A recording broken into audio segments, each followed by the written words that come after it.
Okay, let's start. Lovely jubbly. Travel. So, travelling. We've done a little bit of travelling in our time, haven't we? I'd say so. We've been fortunate enough to travel. We're not unexperienced in the area. Well, you definitely kind of went out and did a whole bunch of it in the space of 3 weeks. Yeah, rammed it all in 3 weeks. So, fun. we wanted to talk about a little bit about our experiences travelling, and maybe link them to some music and stuff if we can. Talk about maybe what we were listening to, stuff like that. So, Drew, do you want to kick it off and talk about what you recently did, which was a big thing? It was a right. bit of an overview. Okay, so me and my lovely partner, Fiance. Partner's still the same, isn't it? Fiance. We got these tickets to go interrailing, which if you don't know what interrailing is, you get a pass, you can hop on any train around Europe, you can go out your country once, you can go back in your country once, but you can go anywhere around Europe that isn't your country, basically. So we bought those and just went for it. We had 3 weeks off. Yeah. Just to go out there. Had it planned, a few hostels booked, and went to see Europe, which was very interesting. You went to loads of different cities and places, didn't you? Yeah, I think we did 8 or 7, I can't remember. 7 or 8. Uh, Go on then. We'll start off, worst place you went. Okay, it's going to be controversial. Berlin. See, Berlin, when you think of Berlin, a lot of people think like, beautiful part of the world.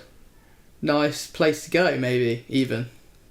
It's alright. Do you think it was because, do you think if you went on its own and it wasn't like so closely compared to everything else you'd done, if that makes sense? Yeah, I think so, and I think it was so bigged up to me. Yeah. Like, everyone who goes Berlin is like, this is the best place in the world. Like, really? I mean, I haven't really heard that. I've heard people who've gone Berlin and been like, oh, I really enjoyed it. But I've heard it like been so bigged up, like this is the place to be. Berlin, the Germans know where it's at, and I'm not saying they don't. They definitely know how to give good beer. But as a city, I didn't enjoy it as much. If it wasn't for the experience I had there. Tell me how you described it to me when I asked how was Berlin. Sunny Birmingham. Sunny Birmingham. Sunny Brummie. And we don't mean Birmingham in the US, we mean Birmingham in the UK, which is not an interesting place. Yeah, it's alright. It's fine, actually. No, it's actually like quite nice in some areas, but it's not something that you'd probably put on your bucket list. No, it's not something you'd want to go travelling to see. Like, you want if you're passing through, UK, they're not going to be like, oh, top of the list is Birmingham. Yeah, they'd go London or Edinburgh. Yeah, or something like that. But so that's the other half of the spectrum. Best place that you went? Probably Prague.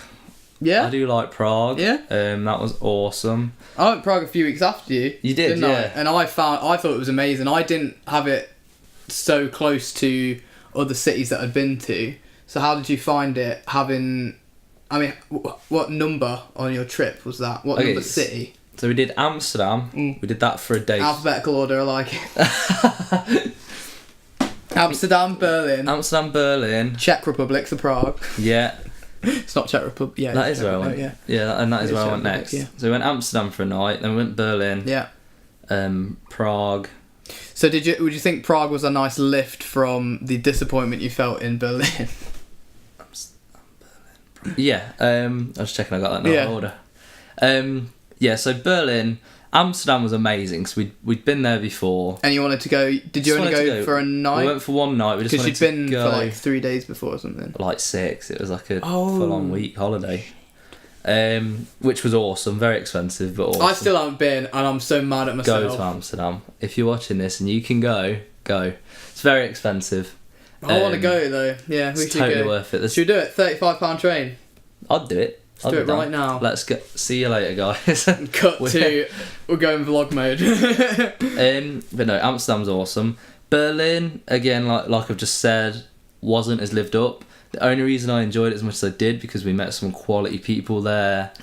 Had some proper fun times drinking. Nice. And if there's a few Americans watching this, like, you've not convinced me you can drink as well as us Brits. Like, it's just not programmed in your nature. I think the thing was, it was like you probably weren't expecting that they could, but did a lot of them come at you saying that they could? There were big promises. There were big promises. And they couldn't deliver. So how they drink, and I'm not saying that every American does this, but the Americans and Canadians we met, they would have a jug of beer and a jug of water with them.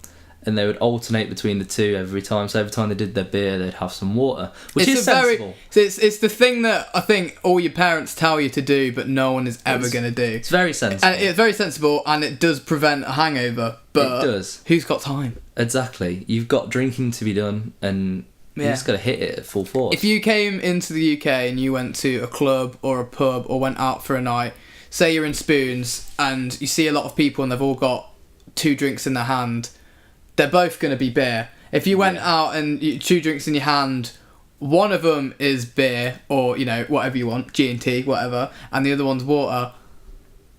Not going to go out. If you're having water, own it. Go to the bar and have your water. Yeah, that's what I say. It's the only way to do it. That's what I say. Yeah. So they were like, we're doing drinking games with them, and like they were thinking they could outdrink us, and it just wasn't happening. But they were good fun. They were good fun. We met them on the night. Like our hostel was empty. We met them on the night. Was this Berlin? Yeah, got absolutely leathered playing drinking games with these people. Woke up the next morning, can't remember getting back to the hostel room, and there's 2 of them just there getting ready to go out, and I'm like, what the hell has just happened? 2 of the Americans you were with. 2 of the Americans were like, what has happened? Why are you in our room? They were like, this is our room. Like, you were just like passed out on your bed when we got back.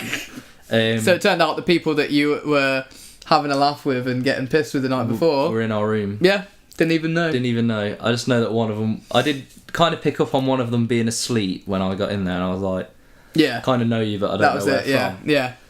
So that's the experience that made Berlin better. Then we did Prague. Love Prague. Beautiful. Sounds city. so harsh. I'm sure Berlin is a very nice place to be. Honestly, you'll probably love it. Yeah. Like I said, I just enjoyed the others more. Yeah. So why was Prague your favourite? Let's go on to that. Absolutely gorgeous. It is, isn't it? They have the best beer. I don't know. Did you go to the Old Town Square? Yeah. Did you see the astronomical tower? We didn't. It was goddamn. Yes, it was. Was it being refurbed for you as well? It was scaffolding, and all it had was a fucking print out. And like, I remember because there was a build up to it. I kind of knew it was there. I think I'd seen it before, but it was like, oh my god, I didn't actually realise it was in Prague. And then they sell all the souvenirs of it, and I was like, oh my god, I'm so excited. Got onto Old Town Square, and I was like, oh, this isn't Old Town Square. Literally, I shit you not, I was like, oh, it must be not here. And we went round looking for it, and then we went back on Google Maps, and it was like, oh no, that was. And then we went up to the astronomical tower, and it's just all boarded up because it's all been taken away and being like cleaned and serviced. I'm so fucking glad that happened to you as well. Oh man, what would you have been mad if I got there and it was like pristine, shiny? I just really wanted to see that. But that Prague, then we went Krakow. Krakow was one of my favourites in Poland. Amazing vodka. We went to Auschwitz as well, which was very like touching. Like, you don't realise it until you see it, and even when you see it, it's like, I think unbelievable. You knew it was obviously gonna be sad, and it was gonna. Well, sad's not even the word. No. I don't think that justifies it. But you knew it was gonna be touching. You knew it was gonna be heartbreaking. But it's totally different in person. Yeah, and we met some lovely people in Krakow as well. Again, that made the experience better. Like, we went out drinking with them, and I think that's interesting. Is it's something that you maybe don't expect.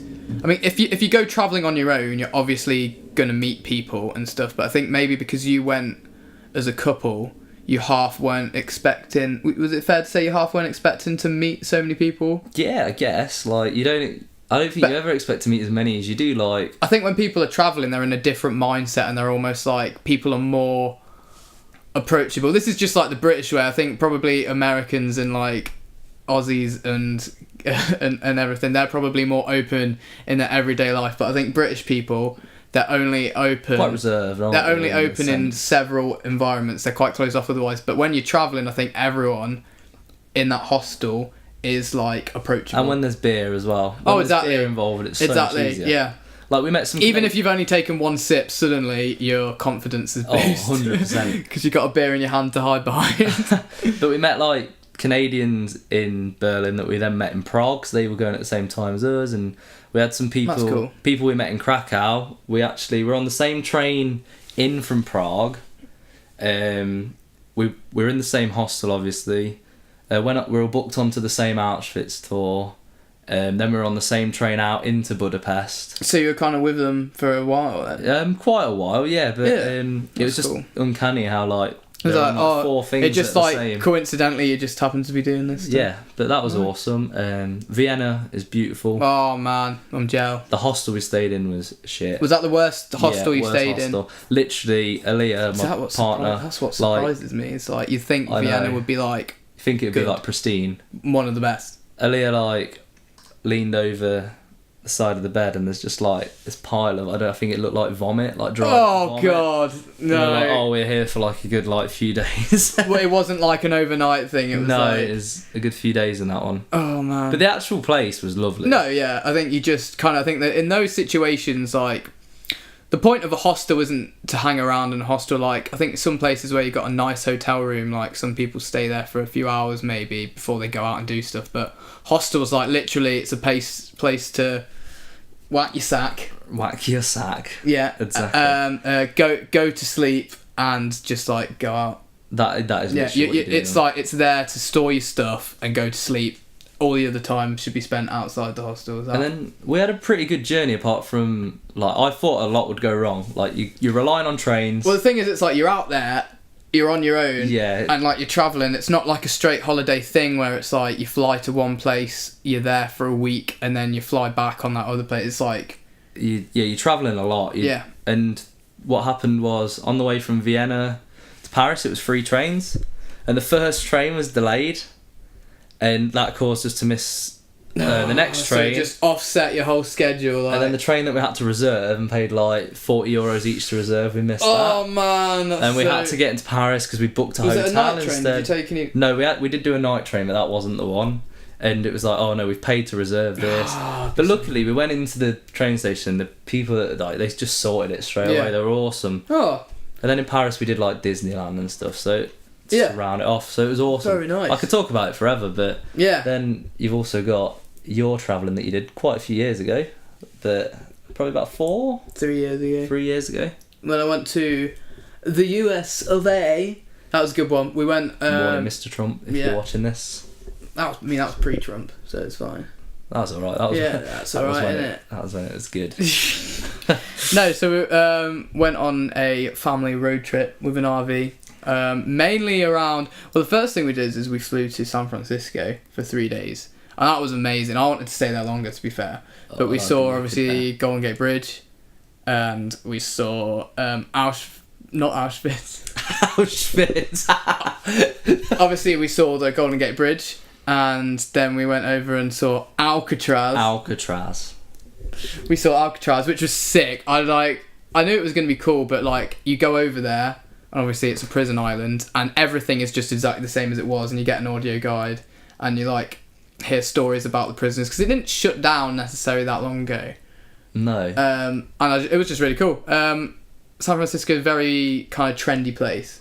I can imagine. Yeah, we went to this like kind of like a nice like coffee bar and stuff, and that was like proper trendy. And it's like it had a whole feel where they said it was like they like to support local businesses a lot more than like big franchises and stuff. Which is nice. Yeah, which is nice. It was kind of like they brought a small town feel to a big city, which was kind of cool. But yeah, then we flew over to Wyoming and we spent a lot of the road trip going throughout Wyoming, which was really cool. Loads of cool stuff. We kind of weaved in and out, so some places weren't necessarily in that state, but we kind of went in. So we went to Yellowstone. Which was sick. Probably the weirdest thing about that is like it was so good. It was when we went, it was the first night that you were allowed to camp again, because it was like the winter season had just ended, so it was just the start of the camping season again. So all the campsites had been opened up. So you go to almost like this kind of toll booth, and they give you kind of like information and stuff. And it's like, so it's the first night that it's opened. Again, so you've got to be careful because obviously there's going to be bears roaming the area, and we're like, obviously there's bears in Yellowstone. That's one of the like all of the wildlife kind of gets to run free. That's what's so cool is that it's like what you got to be careful is they're obviously going to be roaming the area because for the winter months, before when the snow was still there and everything, and no one could camp there, it's basically bear territory, isn't it? Oh, so you're going into there? Yeah. It's like, because this is the first night it's there. It's not like, I mean, after a few weeks, the bears will probably, and the other wildlife will get the idea is like, oh, humans are back. I'm not going to go near there or whatever. Yeah. But for the first like while, it's going to be like they'll stumble back across this place that they've like been going to for a few months. Like, what the fuck's going on here? So the people in tents, they had these like a wooden post and a metal box on the post, and that's where you had to put all your food in there. You couldn't have it in your tent, because imagine a tent, a tiny little plasticky material.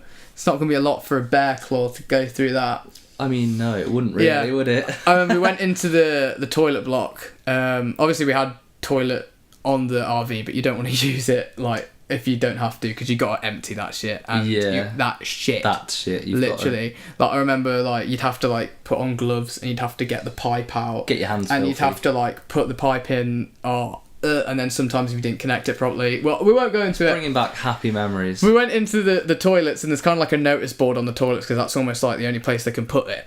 Yeah. And the first thing that's on there, I did have a picture of it. It would be on my old phone. I don't know if I can find it, but it was basically like, beware of bison gouging, and it was just this big bison, so like a massive cow basically with really sharp horns. It was like just a sketch of him running into like the stomach of this guy, and it was like a real thing. Like, they had to put up a notice. It wasn't a joke. It was like they had to put up a notice because people were getting gouged. Like, and I was like, okay, so that was like one of the nights where I just didn't sleep, because I was like, oh my god, a bear is gonna rip open this RV. And then even a bison's gonna charge. Exactly, and then I'm gonna like escape through the window, and then a bison's just gonna impale me into the side. Geez, so that was a bit scary, but yeah, we went to Mount Rushmore. That was quite cool. Yeah, American presidents carved into a Founding Fathers mountain. Yeah, that was sick. Yeah, we went and we did loads of stuff. I'll probably go into it in other times. Weirdest thing that I probably went to, that, you know, it wouldn't be weird for quite a few Americans, but I'm still aware that it is weird and annoying to others, is we went into, because obviously we went through quite a few like small towns and like rural areas, so, and it was literally, you know, it was kind of weird where it would be like a town would be this row of, you know, shops and houses on either side. Like, it was weird because it's like, it's true that America is almost exactly what you expect it to be from everything you've seen on TV. Where it's like, you think it's like all kind of hyped up, but it's like, it's pretty much how it is. So like, you go through these towns, and we stopped off at this one, and we went into a shop which quickly turned out to be a Second Amendment merch shop. Oh, good. So it was literally, it's my just, favourite type of shop, actually. It's almost like it becomes like a caricature of itself, in that it's kind of like, you'd see this maybe in other places, other countries, and it would be like taking the piss.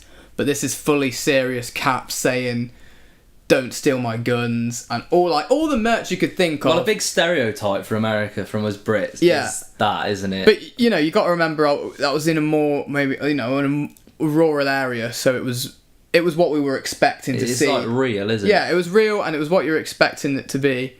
Another place we went to, I don't know if it was in the same kind of town or something, but we went into, it was just like, it seemed like just a normal clothing store, and then there was a sign to the upstairs, so they had an upstairs bit, and I thought it was the rest of the shop, but it actually said wildlife exhibit. I was like, oh, wildlife exhibit? Have I told you this one? No. Okay, right. Wildlife exhibit. And then obviously we were just like, oh, we're in the shop, we might as well go. We're all kind of interested in that kind of thing, so we thought it was going to be like a bit about the wildlife in the local area and stuff. Get up there, it's basically like a walkthrough of loads of different animals, but all the animals were hunted, taxidermied animals of everything in the local area, and some imported, and it was all kind of leading up to this big last one, and it was a real taxidermied polar bear. Polar bear? And it just really upset us all. It like I think to some people it's just like hunting or whatever, but like it literally it just I don't know, something about it, we were just like walking through these taxidermied animals. Obviously we have it over here in the hunting culture and stuff, but it was just kind of so blatant, and then it led up to this glorified taxidermied polar bear, and we just, you know, you just felt sorry for it. Yeah, there's something about as well, like, I'm totally against the hunting of animals and stuff, but there's something about taxidermied animals as well. It's creepy. Freaky. It's creepy, isn't it? It's horrible. What I don't get is when people get their like cats taxidermied. You see that guy that got a cat taxidermied? Yes! Helicopter. Into a quadcopter, that was amazing. But people get their cat taxidermied in its curled up position, and they'll just leave it in front of the fire, or they'll just leave it on the settee where it usually sat, and they just have it there because they like it there. And I think that is weird when you think about it. It's very weird. I understand it because you like it there and maybe you can kind of stroke it, but it is... You wouldn't prop your father up as a hat rack, would you? Stuffed skin of your beloved pet. It is wrong. You would not prop your father up as a hat rack. You wouldn't. No. Well, you might. You might. Yeah, but we're open to all different types of viewers. Yeah. But... So that's that. I think that's probably good enough for travel for today. For travel, yeah. I got loads more stories about America. And yeah, I mean, you've got plenty around Europe. Jeez. Yeah, and then I've got obviously. I've been to other places in Europe and whatever as well, so we can kind of exchange stories there, but I'm sure we'll get back to it. So what's your favourite place you've been? Favourite place I've ever been? Ever. Not just counting the America trip. Obviously it might even be in the America trip, but... Skegness. I'm joking, I'm joking. If you get the chance, go. It's national heritage, is what that is. Go, and then leave straight away. No, favourite, that is actually tough. I think definitely the American road trip was a big highlight because it was something that I'd wanted to do for so long and it was so cool. So, a lot of memories there and a lot of good stuff there. But I think it depends if it's like you liked it. It's either because it was your favourite place to go because of what you saw, or the favourite because of the experiences you had with your friends or with your family. Yeah, exactly. Yeah, but it's different things, isn't it? Okay, so what you saw, what's the best thing you've seen? Oh my god! I know, I'm putting him right on the spot here. Prague is actually up there. Prague's amazing. Because, like you say, it's so nice to look at, and they've got so much culture just sitting there. Oh, it was just. It is gorgeous. I would have liked to see the astronomical tower, but it's fine. All the more reason to go back. I don't even care. I'm not even mad about it. I'm not even worried about it. So yeah, I think Prague's got to be up there. But Prague is gorgeous. Yeah. Do you want to do an outro? Yeah, sure thing. Why not? So that was the second episode of Quarter Life Crisis. Part 4, would you believe? This is part 4. This is part 4. You have been watching part 4. You have been watching part 4, of course. You can see it. It's underneath the video. I don't know why we're telling you. Description and everything. Yeah, literally, I don't know what it is. It's got at least 2 views because that's me and Drew. Yeah, probably 3 because I do like to watch it twice. Oh, sick, yeah. I like to watch it a 4th time, and that's when I kind of start to unzip the trousers and go to bed and go to sleep. So makes one of us. All the way. God, I wish I could sleep.